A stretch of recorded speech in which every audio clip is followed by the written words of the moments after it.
Jean Sevilla, nous nous retrouvons pour cette deuxième série de questions qui portera cette fois-ci sur la conquête de l'Algérie. Et donc, pour commencer cette série de questions, pourquoi la France est-elle rendue en Algérie?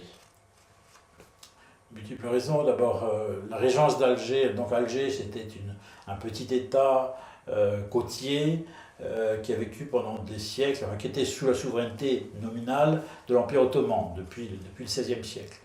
C'était un petit État qui vivait essentiellement de la guerre de course, c'est-à-dire la guerre corsaire, c'est-à-dire un État qui avait de nombreux navires avec des marins habiles qui s'emparaient des bateaux occidentaux qui croisaient en Méditerranée, qui s'emparaient de leurs biens, de leurs marchandises, qui s'emparaient des hommes ou des femmes et qui les vendaient comme des esclaves. C'est un peu même qui a empoisonné, c'est l'histoire des barbaresques, et qui a empoisonné les relations entre Européens et l'Empire ottoman en règle générale, et en particulier la régence d'Alger pendant des siècles. Voilà. Donc il y a cette volonté de mettre fin à cela. Il y a une histoire un peu compliquée, il y a une vieille dette. Là, les torts sont du côté de la France. La France devait une dette à la régence d'Alger pour du blé qui avait été acheté sous Bonaparte, qui n'a pas été payé. La régence d'Alger réclamait son argent.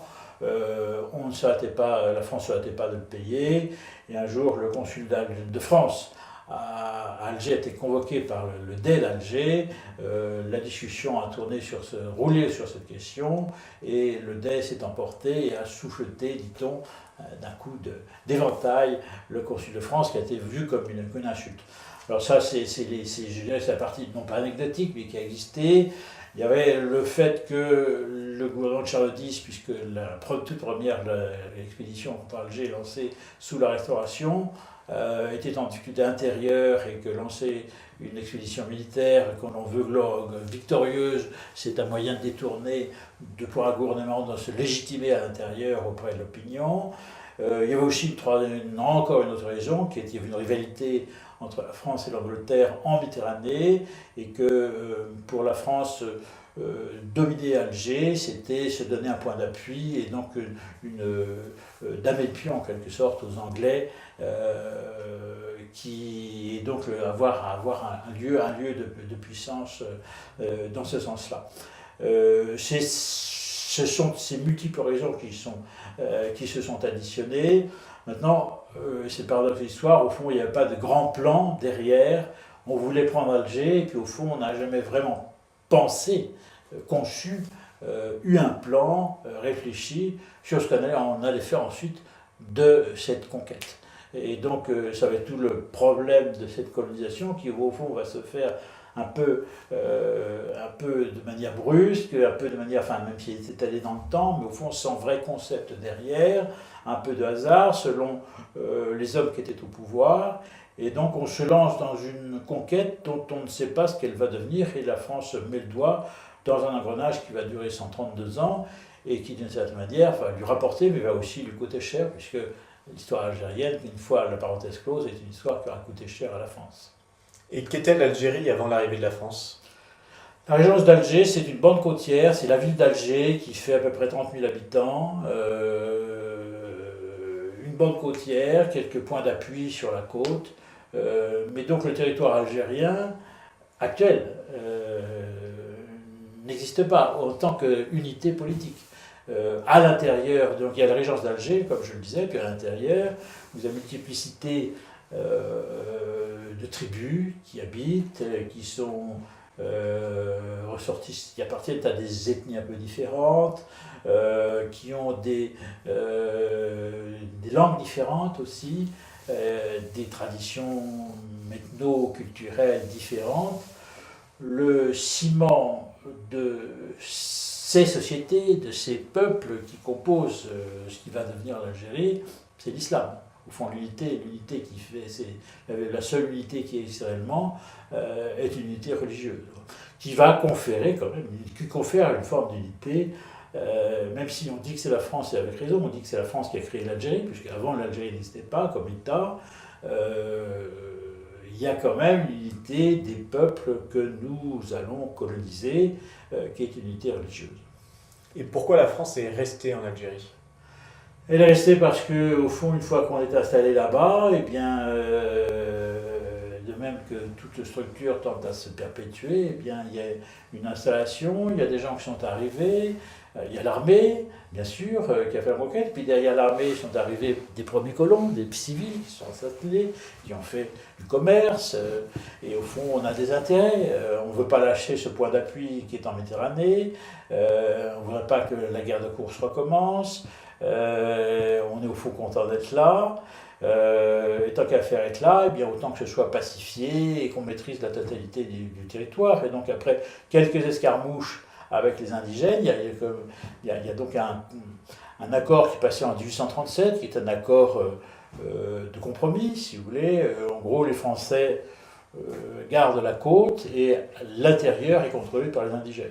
Et puis en 1837, il y a une rupture de cet accord et commence véritablement la guerre de conquête qui va durer une dizaine d'années, même pile 10 ans, 1837, 1847. En 1847, c'est la reddition d'Abdelkader qui se rend à la France, et la France a conquis à ce moment-là la totalité de l'actuelle Algérie, à l'exception du Sahara, qui, ne l'oublions pas, ne fait pas partie de l'Algérie, historiquement parlant, et qui va être conquis beaucoup plus tard, dans les années 1880, et pas en passant par le nord, mais en passant par l'actuel Mali, par, disons, l'Afrique noire.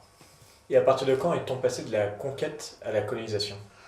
Alors, les deux sont un peu concomitants, au fond, puisque derrière les militaires, avec les militaires, se sont installés des civils. Alors, le modèle idéal de Bugeaud, c'était le soldat citoyen, c'est-à-dire à la romaine, c'est-à-dire, au fond, le rêve de Bugeaud, ça aurait été que ces soldats qui avaient fait la guerre d'Algérie, eh bien, une fois qu'ils quittent l'armée, on leur trouve une femme, on leur donne un bout de champ, et ils fondent une ferme et ils s'installent. C'est la colonisation à la romaine. Le problème, c'est qu'au fond, les Français n'ont pas eu envie de rester. Les soldats français, quand ils étaient démobilisés ou quand ils quittaient l'armée, préféraient voir leur Périgord ou leur Bretagne natale plutôt que de rester en Algérie, qui est un pays extrêmement dur, où il y avait un nombre de maladies tout à fait effroyables, des épidémies, un climat extrêmement difficile, très éprouvant, très froid l'hiver, contrairement à ce qu'on croit, très chaud l'été. Personne n'avait envie de rester là. Et c'était un problème, c'est-à-dire que donc très vite, on cherche à coloniser, mais c'est le paradoxe, c'est qu'au fond, il y a peu de Français qui ont envie de s'installer en Algérie. Et donc on fonde une colonie qui devient une colonie de peuplement, mais on n'a pas de peuplement. Alors le résultat, c'est qu'on va aller chercher du peuplement ailleurs, puisque les Français ne veulent pas s'installer, donc on va faire venir des Espagnols, des Italiens, des Suisses, des Allemands.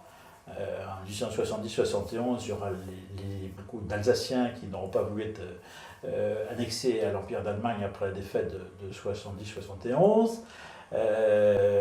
Ce qui fait que c'est ce paradoxe, ceux qu'on va appeler les Français d'Algérie, qui seront des Français, à l'évidence, et même à l'hyper-patriotisme, on les appelle aussi les Européens, parce qu'en réalité, il y a un tiers des Européens d'Algérie qui sont d'origine vraiment française de France. Et donc l'élément espagnol est extrêmement important. Une ville comme Oran, qui est la deuxième ville d'Algérie, de l'Algérie française, on parle très couramment espagnol dans les rues. Il y a même une communauté espagnole qui n'aura jamais la nationalité française, qui sera comptée parmi les Européens, mais qui va quitter l'Algérie au moment de l'indépendance de 62. Donc vous voyez, c'est un peuplement extrêmement divers.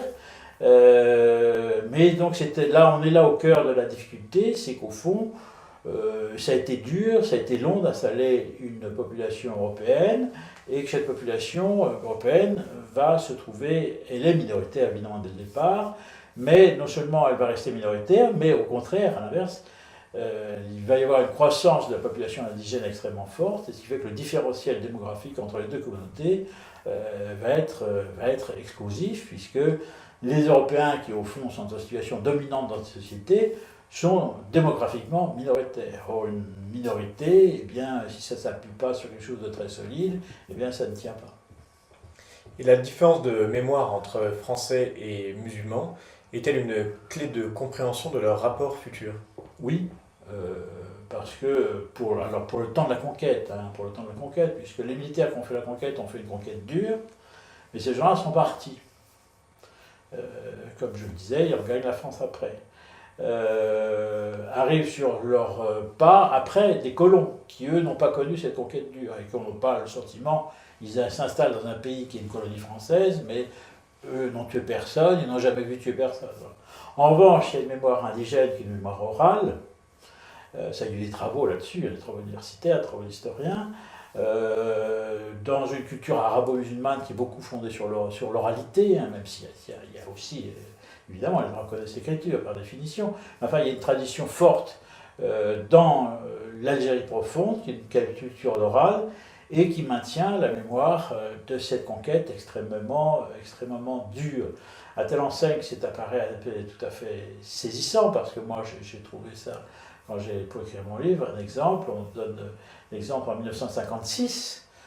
1956, des Européens sont tués en Kabylie, la guerre est déjà déclarée depuis 1954, la guerre d'indépendance, elle est en cours, mais des Européens sont déclarés parce que par des gens qui appartiennent à une tribu qui veulent venger la répression que leurs ancêtres avaient subie en 1871, parce qu'il y avait une révolte de la Kabylie en 1871, l'armée française avait eu à écraser une révolte de la Kabylie. Donc en 1956, il y avait des familles qui pensaient encore à venger leurs ancêtres de 1871, c'est-à-dire qu'il y avait comme un temps de 80 années. Donc ça veut dire une mémoire indigène, si vous voulez, qui s'était maintenue, et qui montre que derrière l'apparence d'une Algérie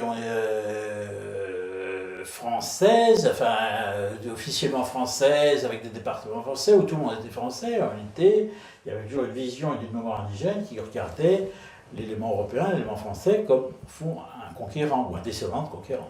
Merci beaucoup Jean-Sylvain d'avoir répondu à cette série de questions sur la conquête de l'Algérie. Donc nous nous retrouverons dans une troisième vidéo sur la colonisation de l'Algérie.